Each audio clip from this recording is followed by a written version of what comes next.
Boa tarde, meus amores. Tudo bem com vocês? Oi?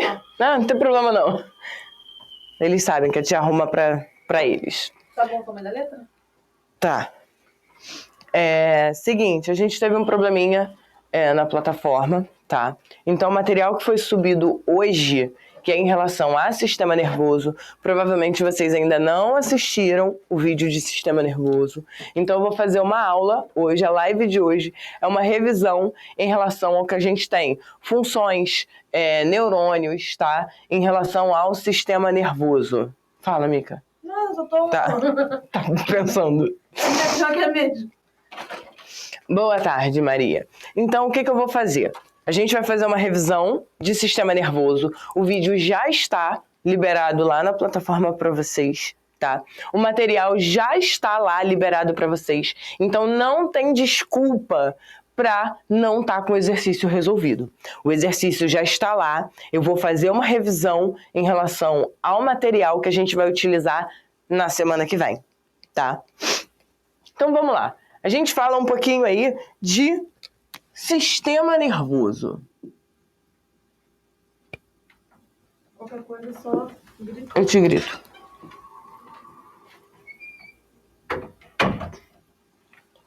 Qual é a função aí do sistema nervoso, né? O sistema nervoso, ele é o controle de todas as funções do nosso corpo. É graças a ele que a gente troca informações com o ambiente, tá? Então, eu tô aqui no estúdio, eu tenho um ar-condicionado ligado, eu tenho um vento gelado batendo em mim. Boa tarde, meus amores. Eu tenho um vento gelado batendo em mim, né? Eu tô recebendo um estímulo do ambiente do vento frio, da baixa temperatura, né? Eu envio essa informação para o meu sistema nervoso. O meu sistema nervoso, o que ele vai fazer? Ele vai me enviar uma resposta. Por eu ser um animal mamífero, né? A gente tem lá grupo dos vertebrados, somos mamíferos, nós temos uma característica que é a homeotermia, ou seja, capacidade de manter a temperatura constante. Se eu estou recebendo um vento frio aqui do ar-condicionado, que está fazendo a temperatura do meu corpo baixar, eu preciso de mecanismos, de estratégias para manter a temperatura ali em torno dos 36, 37 graus. Então, o meu corpo devolve uma resposta arrepiando o pelo, tremendo a musculatura, né? Para que a gente esteja ali gerando calor, gerando uma proteção contra esse frio, né? Um outro exemplo quando a gente tem o estímulo visual. Eu estou olhando aqui, eu tenho luz, eu tenho o computador, eu tenho a câmera, eu tenho vocês, tá? E aí, eu tenho um monte de informações. Aqui onde eu estou, eu tenho um tablado, né? Que eu preciso olhar e não cair, né? Quando eu chego para frente, eu preciso ter a noção de que eu não vou cair. Então eu recebo estímulo luminoso, estímulo visual do ambiente onde eu estou e eu devolvo uma resposta. Então o sistema nervoso, ele, além de controlar o nosso corpo, é o meio que a gente tem de ter essa troca com o ambiente em que a gente vive, tá? Quando a gente fala de sistema nervoso, a gente precisa falar sobre o neurônio, né? Vou fazer um esqueminha aqui para vocês de um neurônio, tá?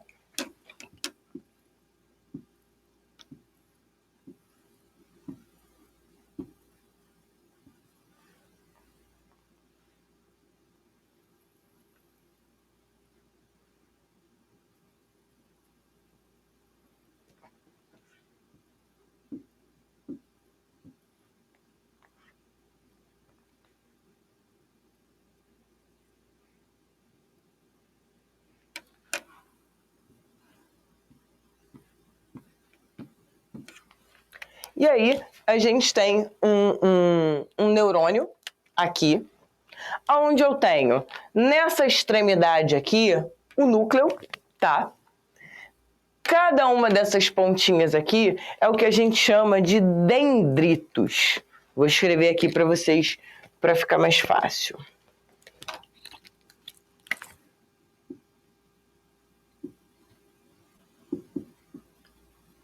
Essa parte toda aqui, onde eu tenho dendritos e núcleo, tá? Eu vou chamar de corpo celular. Então, nessa região aqui, é por onde vai chegar o impulso nervoso. O impulso nervoso é como se fosse aí uma corrente elétrica, tá? Que percorre todo o nosso tecido nervoso.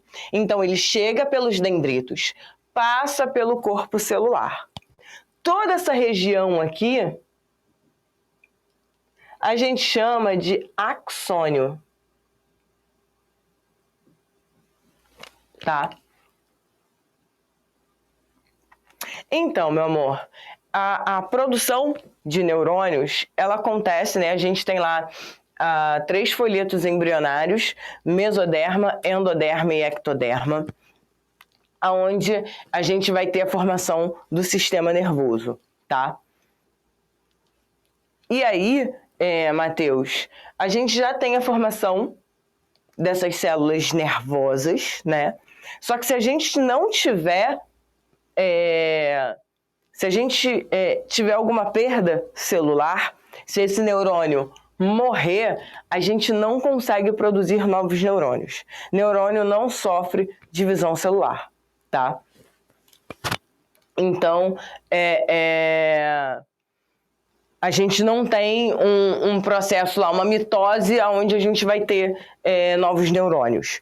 Por exemplo, meu caso, tá? Eu sou mãe, né? Para aqueles que não sabem, eu tenho um filho de 8 anos de idade que nasceu por cirurgia, por cesariana, tá?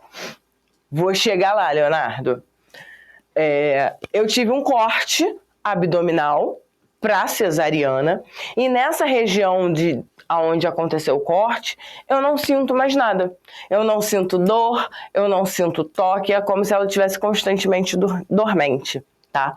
Por quê? Eu tive neurônios que se perderam no momento do corte. E eu não consigo reconectar esses neurônios, eu não consigo ter novos neurônios ali para voltar a ter sensibilidade naquela região, tá? Então, o neurônio, eles são formados na fase embrionária, eles se conectam, tá? Esses neurônios, eles fazem essas conexões na primeira infância, quando a gente vai estimulando a criança a falar, a balbuciar, a pegar, a levantar, tá? E aí, essas conexões, elas estão estabelecidas. Quando cortadas, elas não se recompõem mais, tá? Bom, Leonardo, sim, aqui, tá? Essa estrutura que envolve o axônio é chamada de bainha de mielina, tá? Toda a parte do corpo, Raquel. O nosso corpo, ele tem o que a gente chama de terminações nervosas. Por isso que você consegue sentir desde te tocarem a cabeça até a pontinha do pé, né? Você tem terminações, você tem neurônios por todo o seu corpo que levam essa informação até a sua cabeça, até o seu sistema nervoso central, que eu ainda vou falar, tá? Sim, Leonardo, por isso que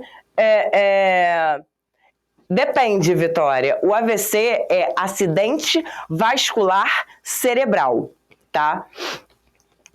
Então, assim, o AVC é quando ou uma artéria que leva oxigênio ao coração, ela entope, e aí a pessoa tem o que a gente chama de AVC isquêmico, tá? Ela fica sem oxigênio no cérebro, ou ela tem um AVC hemorrágico, que é quando uma veia rompe no seu cérebro, e aí você tem liberação de sangue naquela região. Então, como a gente tem a proteção do nosso encéfalo é na caixa craniana.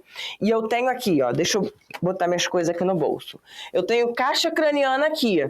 O cérebro, ele tá logo aqui. Eu não tenho muito espaço entre a caixa craniana e o cérebro, tá? Então, eles ficam muito próximos. Quando eu tenho liberação de sangue na cabeça, esse sangue ele começa a comprimir o cérebro. E aí a pessoa tem diversas sequelas, tá? Nossos neurônios são sempre os mesmos até a nossa morte, tá? Alguém pediu para definir novamente o sistema nervoso. Sistema nervoso é o nosso sistema de controle. É o sistema que permite a gente trocar informações com o ambiente, tá? Bom, então o impulso nervoso, que é como se fosse aí uma corrente elétrica, né? É recebido pelos dendritos, passa pelo corpo celular. Acho que foi o Leonardo que lembrou bem a bainha de mielina. A bainha de mielina é uma estrutura aí de lipídio, né? De gordura, que envolve o axônio.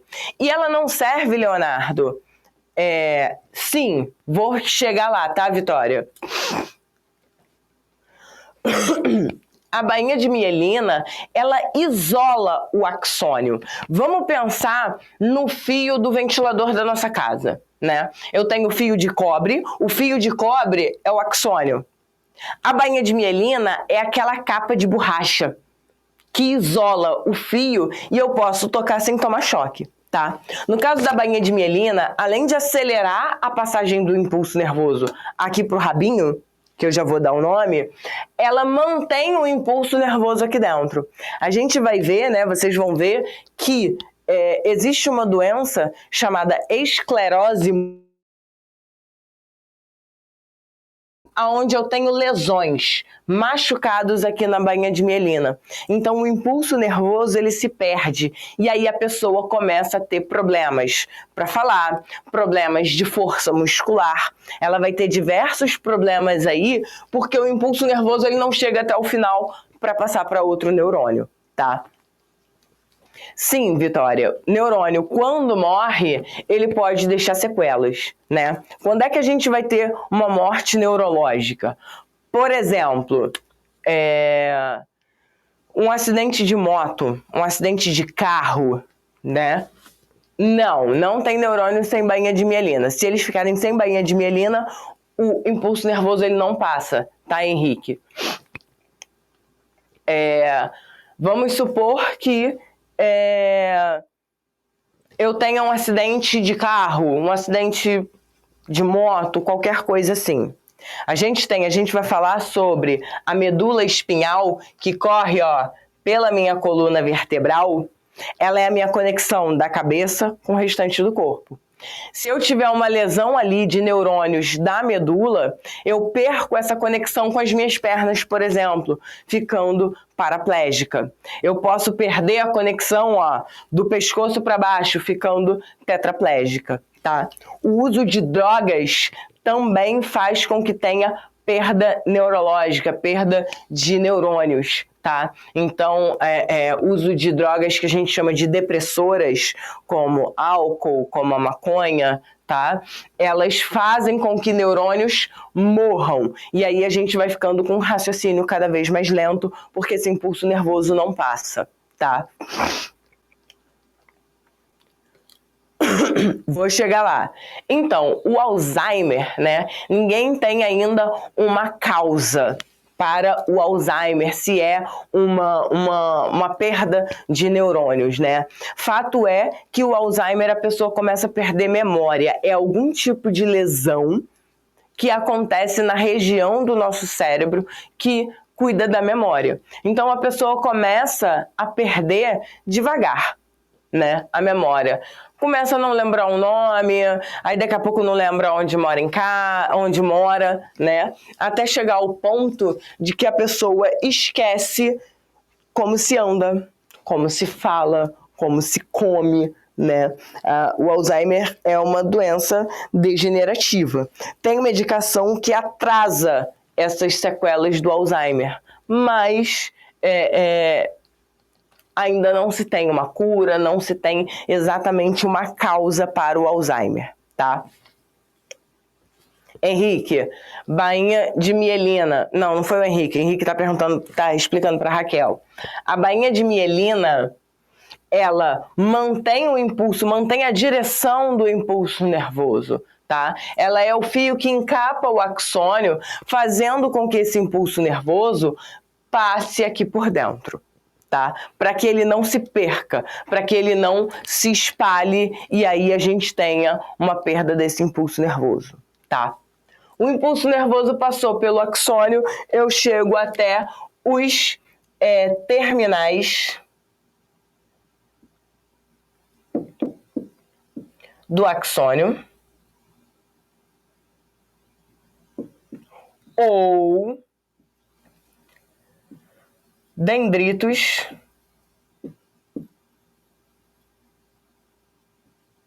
terminais. São dois nomes para a mesma região, tá? Eu tenho aqui essa região ramificada novamente, são dendritos terminais ou o terminal do axônio. É importante a gente dizer, e aí vai ter questão do Naval, que ele fala, o impulso nervoso ele é bidirecional. Não é. O impulso nervoso ele só tem uma direção, dos dendritos, axônio, terminais do axônio ou dendritos terminais. Nunca ele vai fazer o caminho inverso, tá? O impulso nervoso ele é obrigatoriamente unidirecional, tá?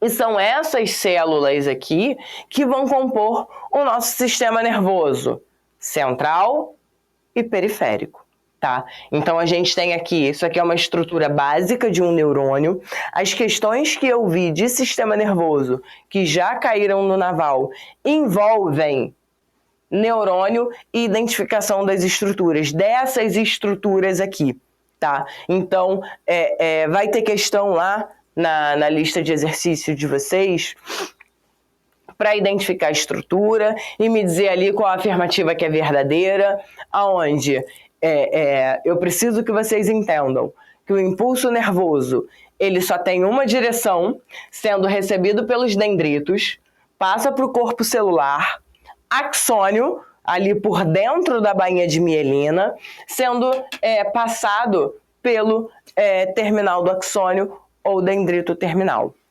Importante, muito importante, neurônios, deixa eu apagar esses nomes aqui, que eu vou fazer um outro corpo celular aqui para vocês entenderem o que eu vou falar.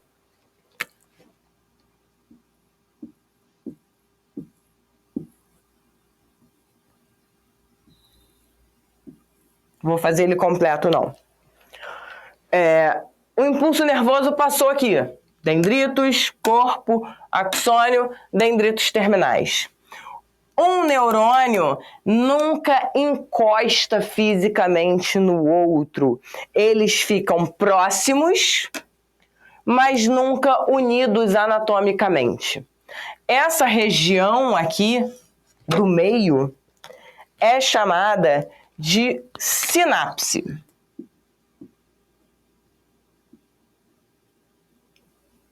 Sinapse nervosa, que a gente chama. Para que um neurônio passe do dendrito terminal de um neurônio para os dendritos, né, do corpo celular de outro neurônio, são liberadas substâncias químicas aqui que fazem essa ponte entre um neurônio e outro, chamada de neurotransmissores. Tá? São substâncias químicas produzidas aqui, tá? Que fazem essa ponte, porque um neurônio nunca encosta fisicamente no outro. Eles estão próximos, mas não estão encostados. Então, o impulso nervoso, ele pula de um neurônio para o outro, com uma ponte, com a ajuda de uma ponte ali, que são chamados de neurotransmissores, tá? Bom, a gente sabe que o nosso sistema nervoso ele vai ser dividido em dois, tá? sistema nervoso central e o sistema nervoso periférico. O nosso sistema nervoso central, deixa eu apagar isso aqui, para a gente falar um pouquinho do sistema nervoso central. O central realmente é o centro, é quem comanda, é o manda-chuva. Então a gente bota assim, ó, SNC, Sistema Nervoso Central. Quem compõe o sistema nervoso central? Encéfalo. Nem tudo que está na nossa cabeça é cérebro, é chamado de encéfalo. E a medula espinhal que desce pela coluna vertebral, tá? O nosso encéfalo, ele é dividido em 6 partes: cérebro, cerebelo, ponte, bulbo, tálamo e hipotálamo, tá? Cada uma dessas regiões tem uma importante função no comando do seu corpo. Falando um pouquinho aí do encéfalo, né? A gente tem o nosso sistema nervoso central, ele tem algumas proteções específicas, porque ele é muito sensível. Qualquer dano no sistema nervoso central, ou você vai morrer, ou na melhor das hipóteses você vai ter alguma sequela grave, como ficar sem andar, ter perda de memória, ficar sem falar, sem enxergar, tá? E aí, a gente tem algumas proteções. Primeira delas, caixa craniana. A gente bate na nossa cabeça, a gente percebe que ela é durinha, né? Mas nem sempre foi assim. Quem tem contato com um bebezinho pequeno, com um recém-nascido, aquele bebê que está naquela transição, né? Do momento que nasceu até mais ou menos ali os 2 anos de idade, nos primeiros 3 meses de vida, você percebe que a cabeça é muito mole do bebê. E aí, se o bebê fica deitado durante muito tempo numa posição só, você percebe até que a cabeça fica meio deformada. Por quê? O bebezinho, quando ele nasce, o ossinho dele é praticamente todo cartilagem. Porque quando um bebê nasce, ele precisa nascer, né? O normal seria um parto normal, parto vaginal, né? E aí, se a gente tem dia 7... Deixa eu só mexer no mouse, peraí. 7 de fevereiro. Então, tá recém-nascida, tem 1 mesinho e pouquinho, Davi. Você consegue perceber isso mesmo, né? Você consegue perceber, Davi, que a sua irmãzinha, ela tem o que a gente chama de moleira, que é uma diferença aqui, tá? Na cabeça. Por quê? Os ossos da nossa cabeça, eles são divididos em frontal, que é o da testa, que ele vai até mais ou menos aqui em cima, e os parietais. Esses ossinhos na sua irmã ainda não estão unidos anatomicamente, não estão o que a gente chama de fundidos, tá? Porque ela acabou de nascer.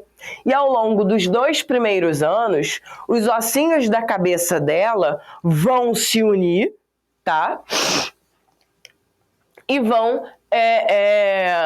eles vão se unir e vão endurecer, tá? Para que ela vá completando aí o seu desenvolvimento, tá? Porque se você mexer no meio da cabeça de um bebê, Raquel, você pode encostar no cérebro do bebê. E qualquer dano ali causa problemas neurológicos irreversíveis, né? Você não sabe qual área você está afetando, né? Então, você precisa ter muito cuidado com a cabeça do bebê. Qualquer queda num bebê recém-nascido, ela é altamente prejudicial, precisa de hospitalização urgente, justamente porque qualquer lesão no encéfalo desse bebê vai trazer problemas para o restante da vida, tá? Então, o encéfalo ele é protegido pela caixa craniana, tá? E a gente tem também ele quem, Leonardo? Quem que é dividido em quais partes? A caixa craniana ou o encéfalo? É um pouco mole e tem meio que umas linhas. Sim, essas diferenças é porque você percebe os ossos que não estão unidos ainda, tá? Então você consegue perceber a diferença desses ossinhos que em você já são todos unidos. A gente passa a mão na cabeça, parece que é uma coisa só, sendo que na verdade não é, tá? Tem que tomar cuidado para tudo. Para mexer o encéfalo. Vou escrever aqui, tá, Leonardo?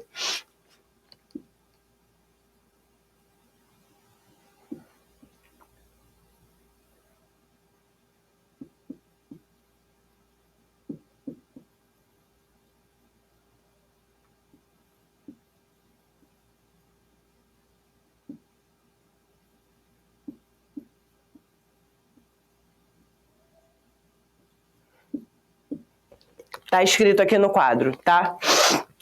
Então, a gente precisa realmente tomar cuidado, né? Porque qualquer problema ali pode trazer lesões irreversíveis, tá?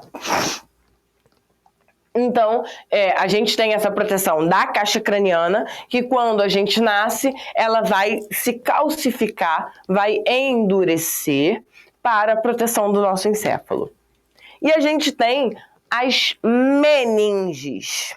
As meninges são as membranas, né, que cobrem, que revestem o nosso sistema nervoso central. São elas que podem ter algum tipo de infecção, né, por vírus ou por bactéria, que vai causar a meningite. A meningite, ela é uma doença que obrigatoriamente requer internação, tá? Deixa eu só mover o mouse aqui rapidinho, porque ele tá bem na minha frente, e aí às vezes fica ruim de ler. Pronto. Por conta de um erro médico, meu pai tem a parte de trás da cabeça meio afundada. Pode acontecer, tá? A ponte é uma ligação, sim, Henrique. Vou falar sobre isso daqui a pouco, tá? As meninges, tá? Se inflamadas por vírus ou bactéria, obrigatoriamente requerem internação, tá? Por quê? Como elas estão cobrindo na parte de dentro o sistema nervoso central, qualquer lesão que aconteça ali pode causar problemas irreversíveis, tá? As variações da meningite são todas relacionadas? Sim, todas atingem o sistema nervoso, tá? O principal sintoma da meningite é uma febre, teoricamente sem explicação, e uma rigidez, ó, nessa região do pescoço, onde você não encosta o queixo no peito, tá? E aí a pessoa é isolada e precisa ficar internada por pelo menos aí 2 a 3 semanas, tá? Porque qualquer agravamento, qualquer erro ali, a pessoa vai ter lesões, vai ter problemas neurológicos. Eu já tive um aluno com sequelas de meningite. Era um aluno meu do 7º ano do Ensino Fundamental 2, mas ele não tinha capacidade de interpretar o que estava escrito no meu quadro. Ele estava ainda em fase de alfabetização. Ele tinha idade para estar no 7º ano, mas ele tinha capacidade cognitiva de uma criança de 6, 7 anos de idade, tá? Então, é muito perigoso a meningite, principalmente quando é pequenininho, que ainda está formando essas conexões neurológicas, tá? Bom, pode causar... Não, o autismo, ele é um espectro autista onde a pessoa enxerga o mundo diferente.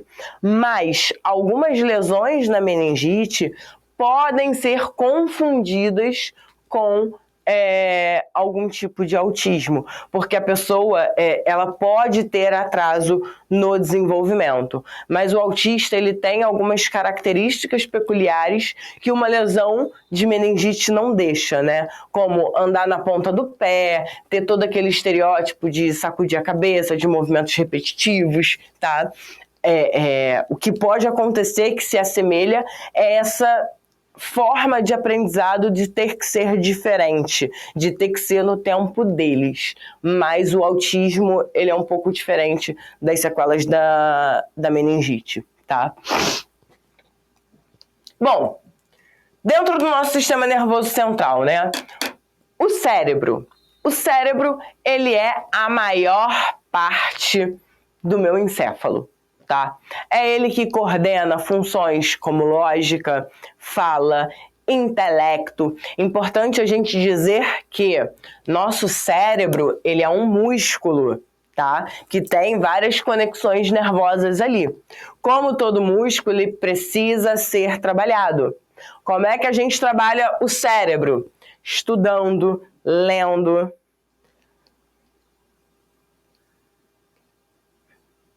Então, é porque autista aprende rápido, Davi, mas é porque ele tem uma forma diferente de aprendizado. Ele não tem essa forma convencional que a gente ensina, que é a educação brasileira, entendeu?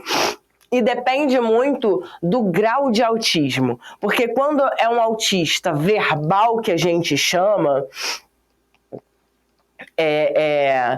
quando é um autista que a gente chama de verbal, é mais fácil a comunicação do que aquele não verbal. Então, o autismo, ele tem graus, né? A gente chama de graus de autismo. Tá relacionado ao sistema nervoso e eu vou falar sobre isso já já, Vitória. Então, assim, isso depende muito. Não é um erro celular, não se tem ideia da onde surgiu o espectro autista. O que eu sei, porque eu trabalhei... Não é a mesma coisa, Henrique. O que eu sei sobre o autismo, que eu trabalhei com um médico, tá? Aderbal Sabrá. Ele é um médico que ele trabalha em questão de alergia alimentar e ele conseguiu fazer uma relação entre o grau de autismo e alergia alimentar. Ele tem um estudo lá fora, tá? Não, isso é síndrome de Down, que é a trissomia no cromossomo 21. Então, ele tem um estudo sobre alergia alimentar, que quando você trata a alergia alimentar, você diminui ali o grau e consegue melhorar o desenvolvimento do autista, tá? Faz parte do sistema nervoso, sim, que inclusive ele fez, ele tem uma prótese, tá? Tem uma prótese que ajuda ele tem uma atrofia ali na musculatura e tem a ver com lesão no sistema nervoso, tá? Bom, gente, faltam 10 minutos para eu acabar. O negócio a gente vai se perdendo. Então, o cérebro, ele é um músculo, ele precisa ser trabalhado. E já é comprovado que pessoas que fazem uso do cérebro, uso consciente, tá? Pode estar relacionado até isso, Vitória, que eu falei, sobre a relação da alergia alimentar, porque hoje em dia a gente tem mais pessoas com alergia alimentar do que antigamente, tá? Então, sistema nervoso central é a medula espinhal. A coluna vertebral protege a medula espinhal, tá, Henrique? Então, já existem estudos, tá? No qual, quando a gente trabalha a vida inteira o cérebro de uma forma saudável, fazendo cruzadinha, estudando, lendo, a gente tem uma prevenção ao Alzheimer, tá? Então, já tem estudos relacionados a isso, tá? Cerebelo. O cerebelo, ele fica aqui, ó, na região da nuca.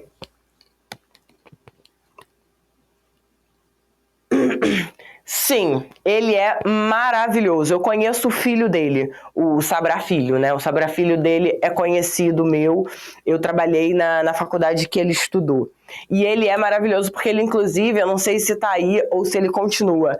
Ele é professor em Harvard, na faculdade de medicina lá fora. Então, ele passa tempo aqui, passa tempo lá, e ele tem um estudo muito bom relacionando alergia alimentar e autismo. Vale a pena dar uma olhada, tá?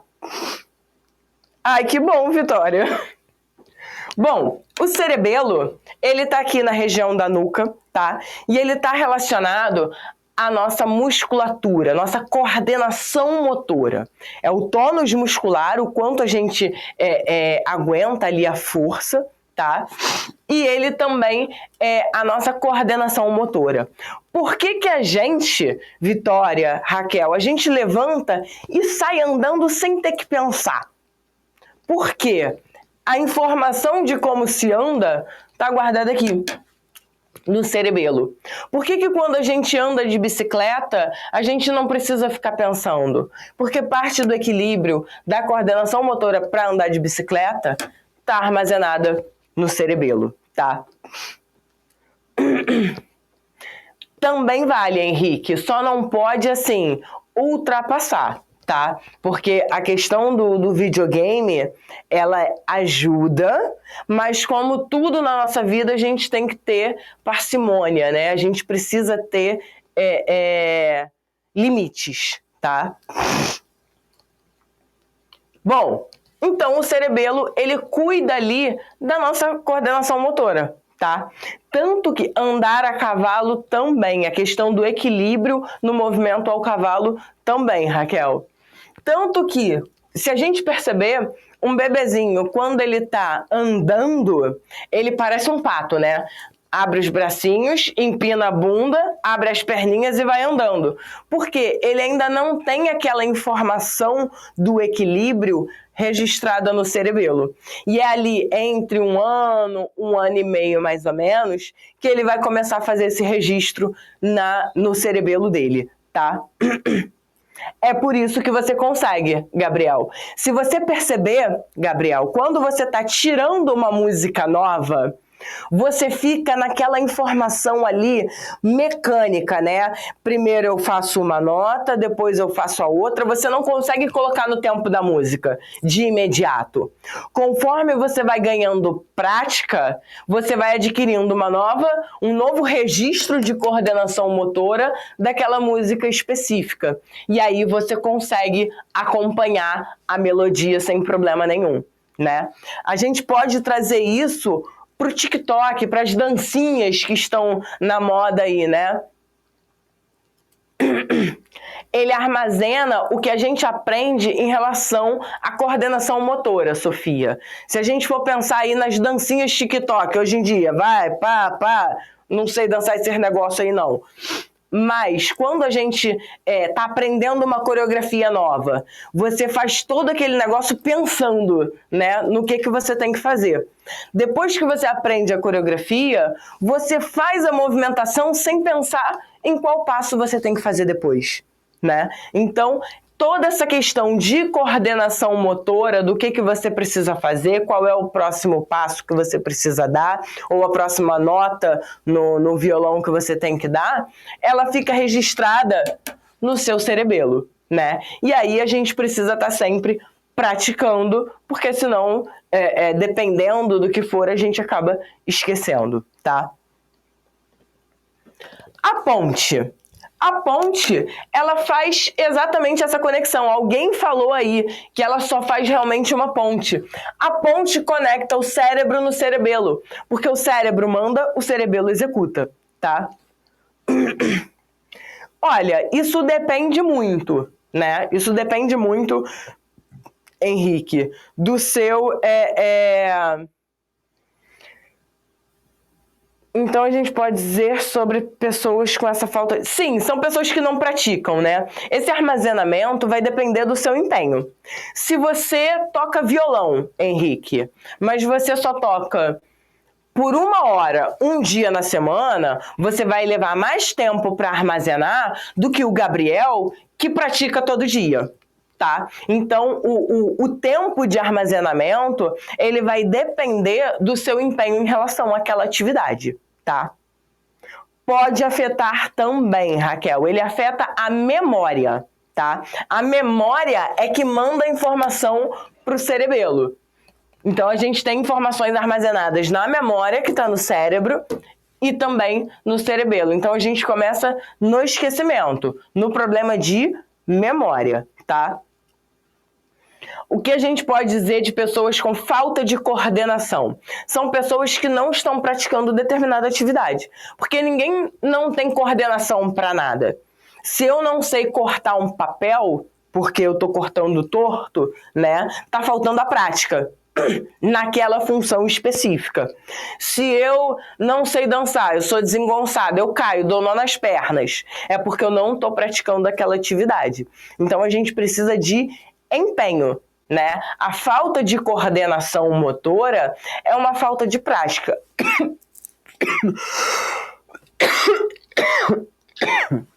Tô meio gripada, gente, mas não é Covid não, que eu já fiz o teste.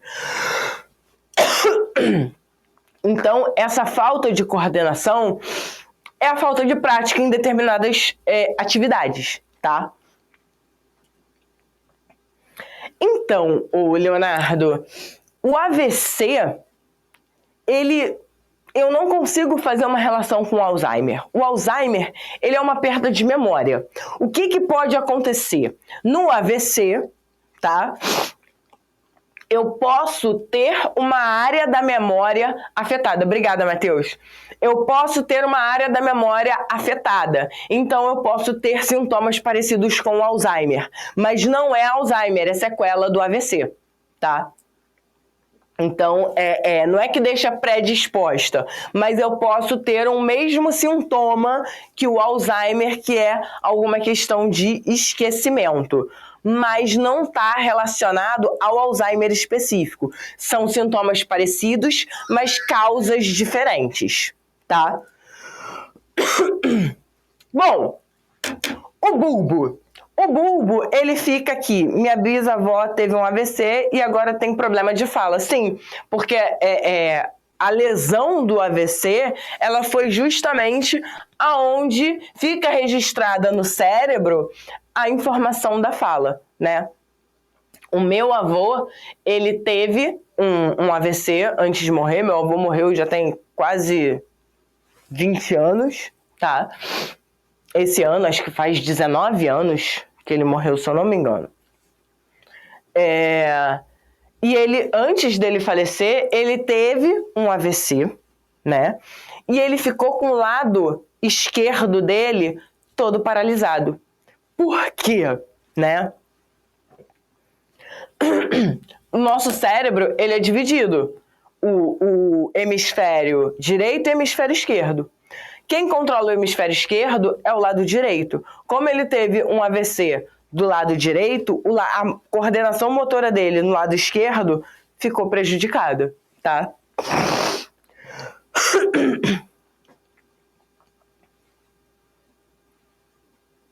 Sim, porque o AVC é imprevisível, né? Amanhã fazem 5 anos que a minha mãe morreu. A minha mãe teve um AVC, só que a minha mãe não resistiu, porque no caso dela foi um AVC hemorrágico, né? E aí liberou um monte de sangue. Se ela tivesse sobrevivido, ela estava em estado vegetativo, tá? Meus amores, o mais incrível é que mesmo com tabagismo, o pulmão dela não apresentou. Isso vai de pessoa para pessoa, eu também não consigo entender. Meu pai fuma há anos e nada acontece. Não, Raquel, o AVC, ele pode afetar a memória, tá? Ele pode... Obrigada, Rafael. Ele pode afetar a memória, tá, Raquel? Mas é por uma sequela daquela falta de oxigênio no cérebro ou daquela liberação de sangue na região específica da memória. Obrigada, meus amores. Assim vocês vão me fazer chorar. Faz isso com a titia não, tá? Meus amores, são 4 horas já. A gente se vê na próxima aula, corrigindo exercícios, de sistema nervoso, tá?